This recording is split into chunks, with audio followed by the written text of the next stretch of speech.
Welcome back to the Energy Sovereignty Project in the studio here. We're going to start off with just a little quick topic today. We're going to talk a little bit about Tesla's update to their phone app. So we'll start this video off with a critique, just my opinion. It's for what it's worth. Get that kind of out of the way because it's about the most meaningless part of the video.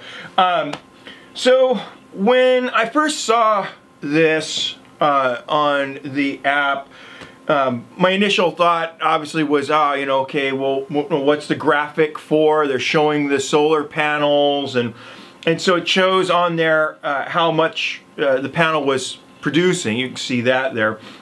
But I thought for a minute, in a fleeting bit of hope, that the reflection meant something. Oh, you didn't know? Are they showing, what, in compared to my maximum, how much am I producing or whatever? No, it's just a graphic on there. And so in general, I'm against dumbing things down. But I'm guilty of designing human-machine interfaces that have graphic interpretations on them. I've done that before so that at a glance somebody can see which pumps are active or that kind of a thing. And so I'll let them slide on that. The one thing that I did notice about this was that the numbers are bigger, so they're easier for people to read, so that's a good thing.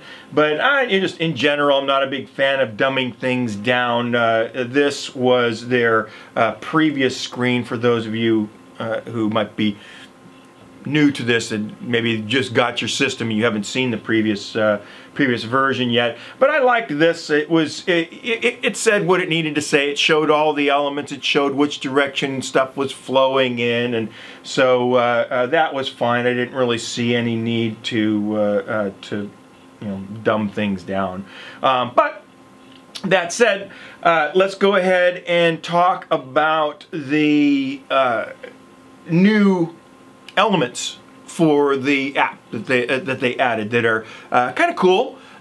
So a year ago, maybe a little more now, the pandemic was all kind of hard to judge the passage of time, but a while back when Tesla came out with the ability to link their wall chargers one to another, I commented at that time on one of these previous videos that, well, that was silly because the car speaks through the app and the car knows where it is. And so even when they showed that, I thought, okay, well, that's a bit redundant. If you already have control over what the car does, then you certainly should be able to then control that through the same app that runs your Powerwall.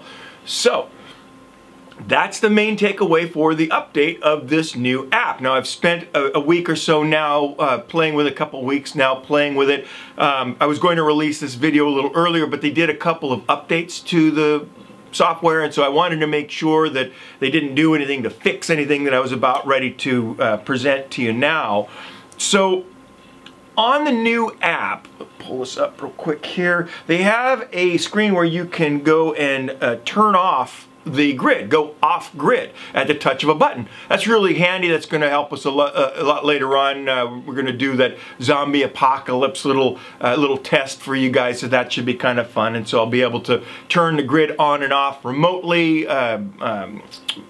So in the mode where you have the grid turned off, they then allow you to go through and set up a set of conditions through the app now for your car to charge while it's off grid. Now, why is that important? Well, obviously you don't want to use too much power when you're off grid and then go, oh my God, I didn't realize, we're creatures of habit. You come back from a drive, you plug the car in, maybe you didn't check your app to see, and oh shoot, you don't know that your power's out because you've come home, all your lights are on. If you didn't notice that, your neighbors didn't have any power, you would just maybe plug your car in just because that's what you always do.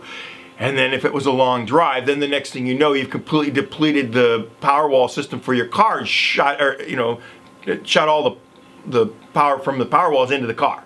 Okay, so you can set up the app so that only a certain amount of power will go into the car. Well, they did a very interesting thing with the app, and that is that as you get close to that number, it will slow the charge of the car down. Now, why is that important? Well, that's important because if it's still daylight, the system will balance itself out. So here, let me show you a series of photos that I took, screenshots.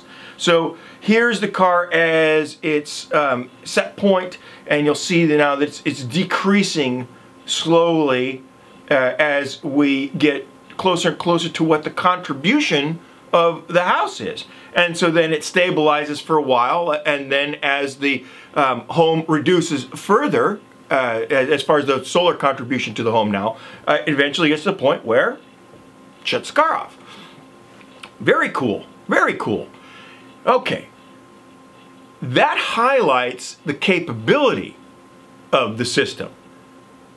But this is where it all kind of goes pear-shaped, and I'll explain a little bit why I think that is in a minute, but let me first describe what the system does do.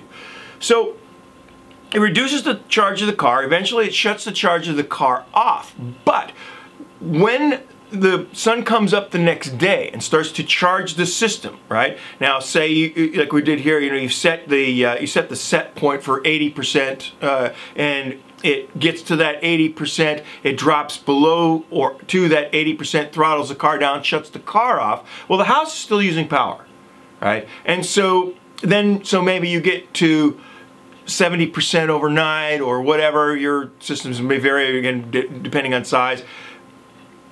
When the sun comes back up, the car can't immediately start to charge because you're still below that 80%.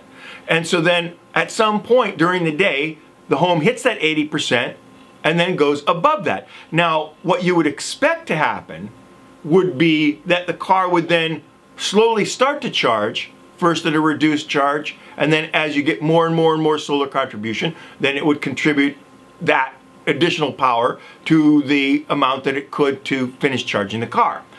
But it doesn't. When it comes back up, the car still remains shut off. Now, initially, you think, okay, well, maybe that's, it's something they'll fix later. That's, well, when they shut the car off, they do so by method of sending an error code to the car. And you see in this screenshot here, when you go to try and manually start the charge again, it's not recoverable. It dropped below the set point, and whatnot, and so it went and shut the car off, or it faulted the it shut the car off by faulting something out.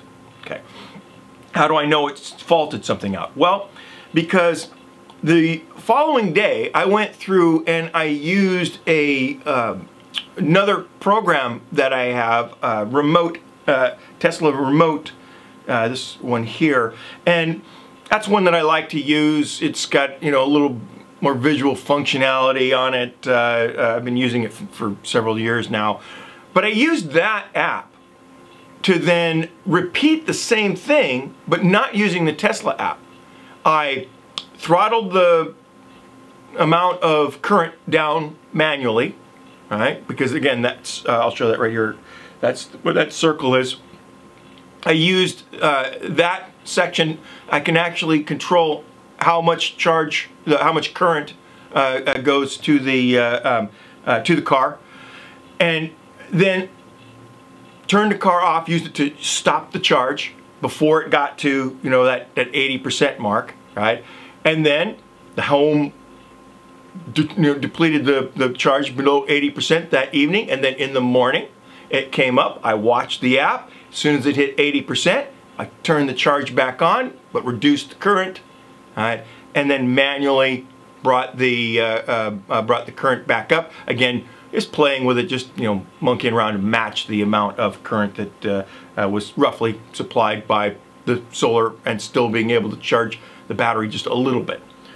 So why could I do that manually, and the Tesla software in their new app couldn't do this? Well, couldn't is an interesting word. It doesn't actually tell you why, but it tells you that for whatever reason, it doesn't do that. Now, the reason that I think that it can't has to do with patents. This is where we get into that discussion of how patents are abused. We're seeing a lot in the news lately of Bezos using lawsuits to try and slow SpaceX down.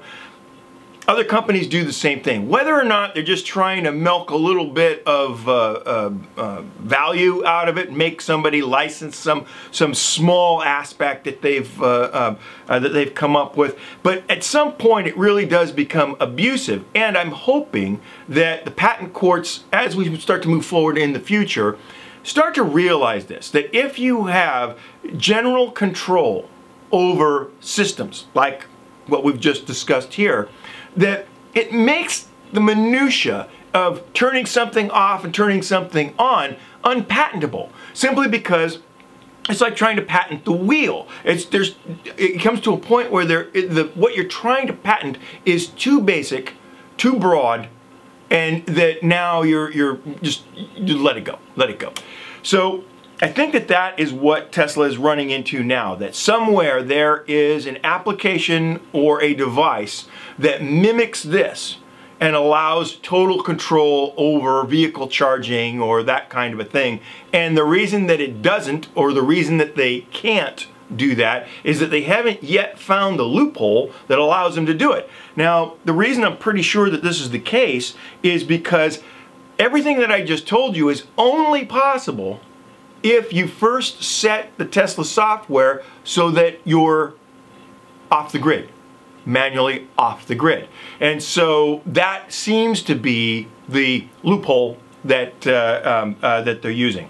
If that's the case, then Tesla, if you're listening, I'm hoping that you wind up fixing at least the portion where, as solar begins to contribute again, that the next day, that the car will automatically then start to charge again and put spare power back into the vehicle automatically. And again, that might not be possible. Maybe that's covered by some other abusive patent that somebody else has filed for their software. So I hope you guys found that interesting. We'll continue to follow up with this, and I'll let you know what happens as far as any updates if they manage to get past this. But it's sad that we're at a point where we have something that is potentially very useful, and it's something that the application does natively simply because it can communicate with the car and with the Powerwall. So it has all of the ability to do this and much more, but just doesn't yet. So that's the new app in a nutshell. So thanks for joining us, and we'll talk to you guys again soon.